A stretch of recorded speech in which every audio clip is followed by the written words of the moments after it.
All right, let's jump right in. Today we're diving deep into Phuket, Thailand. We've got some awesome travel guides and local insights to help us navigate this incredible island. What's really cool about Phuket is that it's not just about the beaches. It's a place where history and culture are like woven into the landscape. You see it everywhere, from those vibrant streets of Old Phuket town to the majestic temples. Oh, I've heard so much about Old Phuket Town.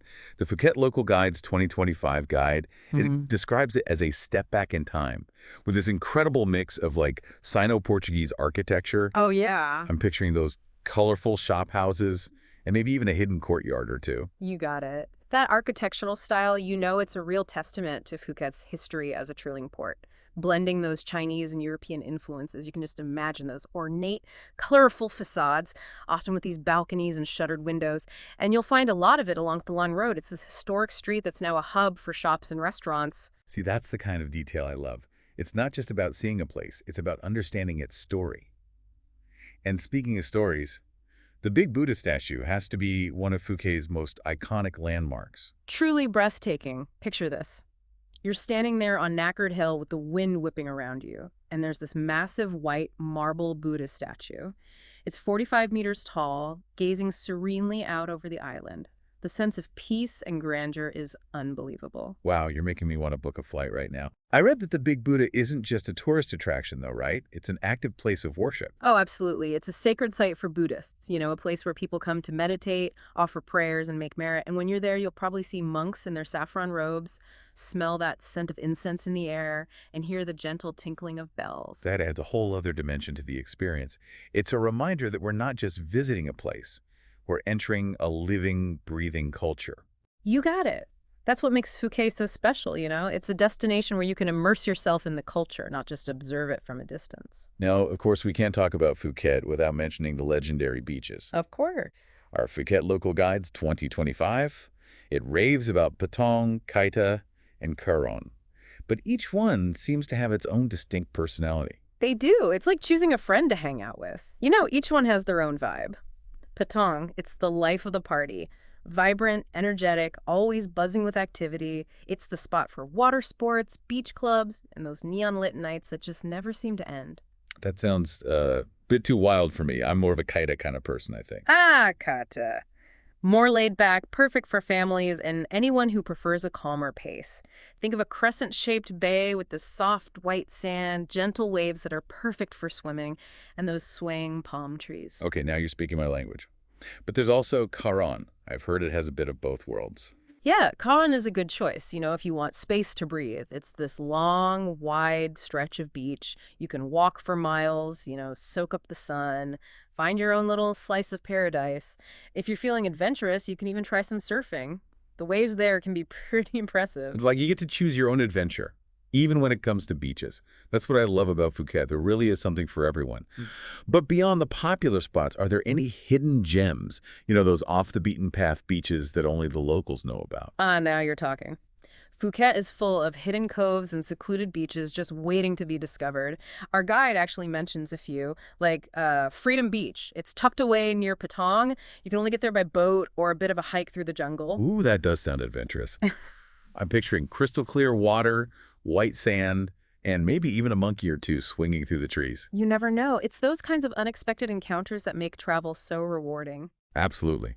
So we've got the bustling energy of Patong, the family-friendly vibes of Kaita, the spacious beauty of Karon, and those hidden gems for a quieter escape.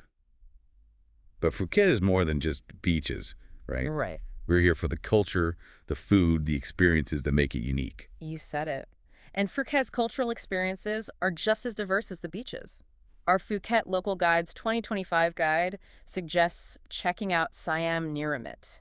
It gives you a glimpse into the island's vibrant history and artistry. I've heard of that. It's this massive cultural extravaganza, right? Yeah. Elaborate costumes, traditional dance, a story that takes you through centuries of Thai history. Exactly. It's got a stage that transforms into a floating market, a royal palace, even a battlefield, all brought to life with these incredible special effects and those amazingly graceful Thai performers. Wow, it sounds amazing. Yeah. I'm adding that to my must-see list for sure. But what about those of us who want a more intimate cultural experience? What else is there? Well, there are traditional Thai dance performances. They happen all over the island, often in these open-air venues, sometimes even at temples. You get to witness those intricate movements, the colorful costumes, and hear that haunting melody of Thai music. That sounds enchanting. I can only imagine those performances must offer a really deep understanding of Thai culture and traditions. They do. It's your chance to connect with the soul of Phuket, to Yeah. appreciate the artistry, the stories that have been passed down for generations. Now, before we get into some of the more adventurous activities Phuket has to offer, I want to touch on something that's super important, especially when we're exploring a new culture. Responsible travel. Yes. Phuket Local Guides 2025 emphasizes, cultural sensitivity and respect for local customs. It's crucial. Remember, we are guests in this beautiful country, and it's our responsibility to be mindful of the norms and traditions. So what are some key things to keep in mind? The guide mentioned something about head and feet gestures. I'm curious about that. Yeah. It's a fascinating thing about Thai culture. You see, the head is considered the most sacred part of the body, so never touch someone's head without permission. And the feet are seen as the lowest part of the body. So pointing your feet at someone, especially at a Buddha image, is really disrespectful. It's amazing how seemingly small gestures can have such different meanings in other cultures. I'm definitely making a note of that. Just being aware and showing respect, Yeah, for the people and the place. absolutely. Now let's shift gears a bit. Let's talk about the unforgettable attractions that make Phuket such a unique destination. Thinking beyond those gorgeous beaches, into the realm of the unexpected. All right, let's explore. The Simon Cabaret immediately comes to mind. It's this dazzling performance with transgender artists in these elaborate costumes, singing and dancing in this vibrant, high-energy atmosphere. It's a unique cultural experience, really pushes boundaries and celebrates individuality. Oh, the Simon Cabaret, I've heard so much about it. It's renowned for its glitz and glamour and those incredible costumes, right? It's a spectacle you won't soon forget, a great example of Phuket's diverse and inclusive culture. Definitely going on my list. And then there's Suke Fantasy, which sounds like a cultural theme park on steroids. An experience unlike any other. Their signature show, it's called Fantasy of a Kingdom, and it's a visual feast. They've got elaborate sets, dazzling costumes, acrobatic performances, and even elephants. Wait, elephants on stage. Okay, now I'm really intrigued. What's the story behind the show? It's a celebration of Thai mythology and folklore, all woven together with music, dance, and those breathtaking special effects. Imagine a mythical world coming to life before your eyes. With princes, princesses, mythical creatures, a story that transports you to another realm. Wow, sounds like a must-see for anyone who loves a good story and a bit of spectacle. But let's not forget about those who crave adventure. Phuket Local Guides 2025 mentions Ratchayai Island, a diver's paradise. Ah, Ratchayai. Crystal clear turquoise water, vibrant coral reefs, and visibility that seems to go on forever. Okay, I'm sold. I'm not a certified diver, but I've always wanted to try snorkeling. Yeah. What kind of underwater wonders could I expect to see? Oh, you're in for a treat. Ratchayai is known for its diverse marine life. You might spot colorful parrotfish, graceful stingrays gliding along the seabed, maybe even a curious sea turtle or two. And if you're lucky, you might catch a glimpse of a reef shark.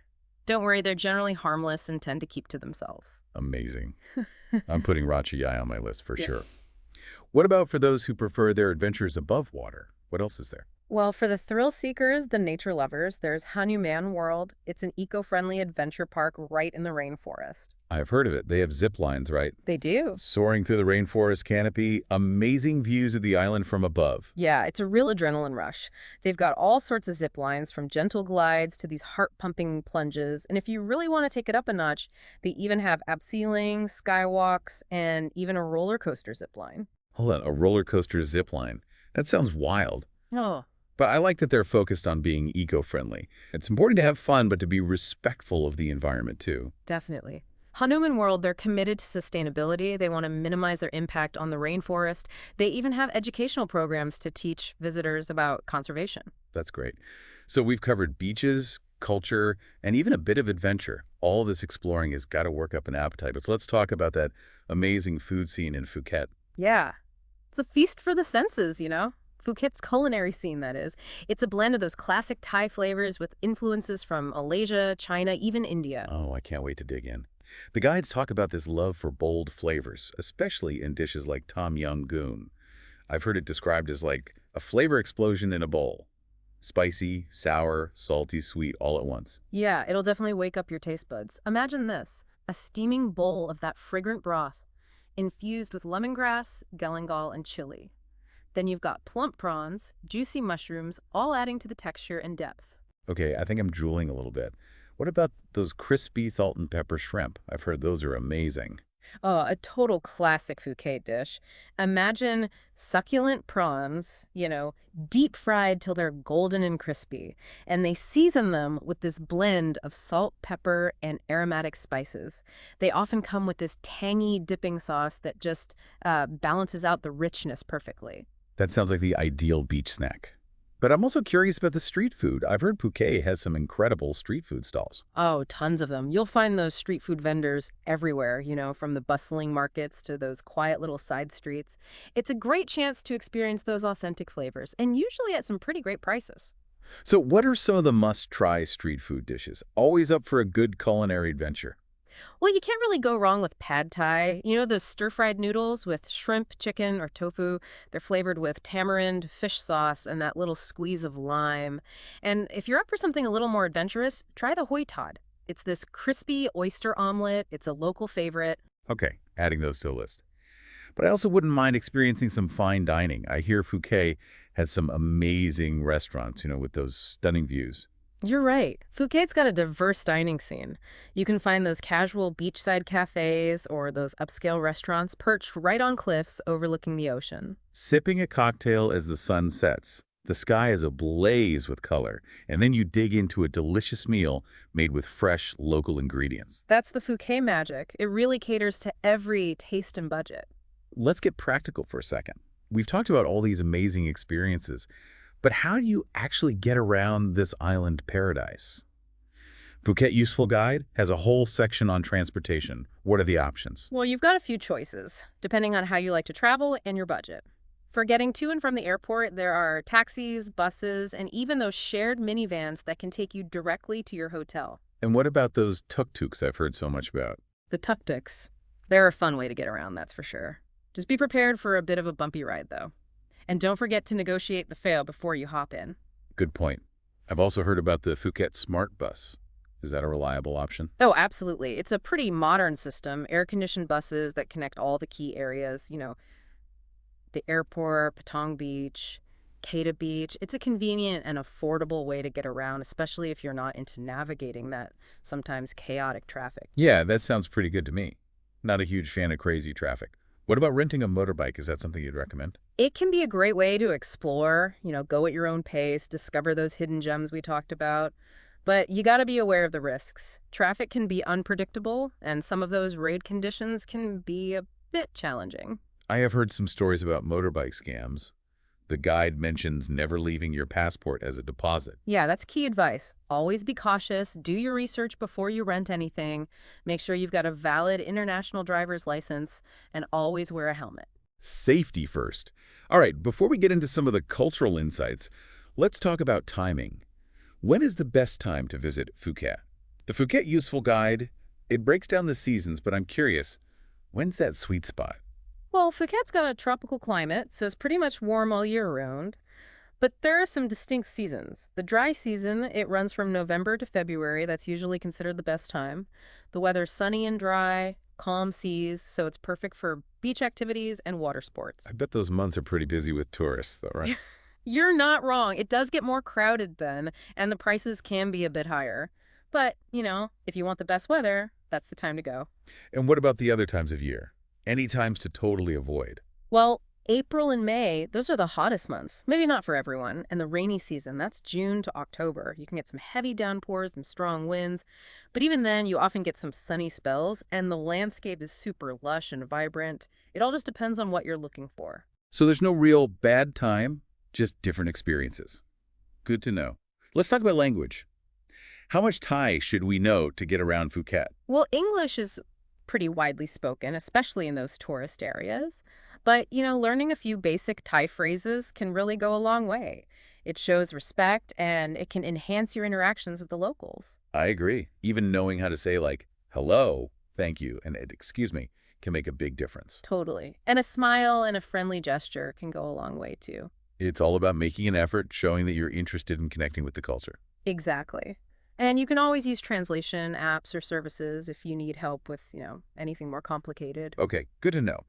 Before we wrap up our Phuket deep dive, I want to circle back to something we mentioned earlier, responsible travel. It's a theme that keeps coming up.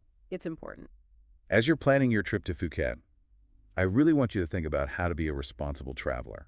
How can you leave a positive impact on the place and the people? It's all about respecting the environment, supporting local businesses, and really engaging with the culture in a way that's meaningful. Keep only memories, leave only footprints. Now, keeping that in mind, let's talk about something pretty special. The soul of Phuket. The soul of Phuket. That sounds pretty deep. What do you mean by that? It's the heart of the island, the people and their way of life. Phuket Local Guides 2025 describes the locals as so warm and welcoming and incredibly proud of their heritage. It's easy to get caught up in the beaches and attractions. But I agree, the people are what make a place truly special.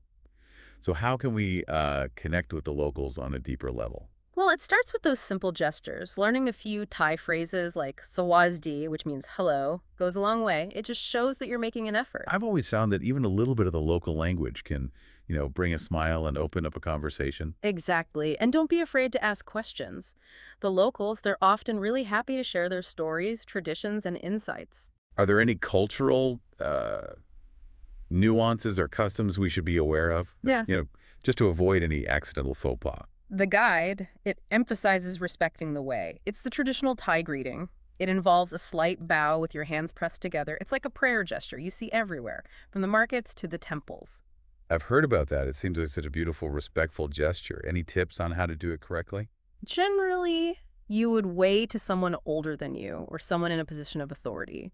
You'll also see it when people are entering a home or a sacred space. So it's all about observing and, being mindful. I love that travel allows us to experience all these different customs. It really does broaden our perspectives. It helps us appreciate how beautiful diversity can be.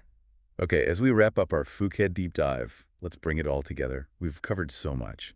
The bustling beaches of Patong, those serene temples, those incredible flavors, the thrill of zip-lining through the rainforest. The history, the culture, the adventure, even the soul of Phuket. But the beauty of travel is that it's personal, right? What stands out to you the most about Phuket? I'd say it's that blend of ancient traditions and modern life. You can wander through those centuries-old temples, see traditional dance, and then you can find yourself having a cocktail at a rooftop bar overlooking the city. I love that. It's a destination that's full of discovery, but also has this sense of comfort. You can explore, but you also feel the sense of belonging. Yeah. As you're planning your trip, I encourage you to embrace that. Seek out those experiences that resonate with you. Whether that's diving in the Andaman Sea, or exploring the markets, or just relaxing on a quiet beach, Phuket really does have something for everyone. Remember, travel with an open mind, a curious heart, and that deep respect for the place and its people. And most importantly, have fun. Phuket will leave a mark on you, that's for sure. So go out there and discover its magic for yourself. Safe travels, everyone. Thanks for joining us for this Phuket deep dive.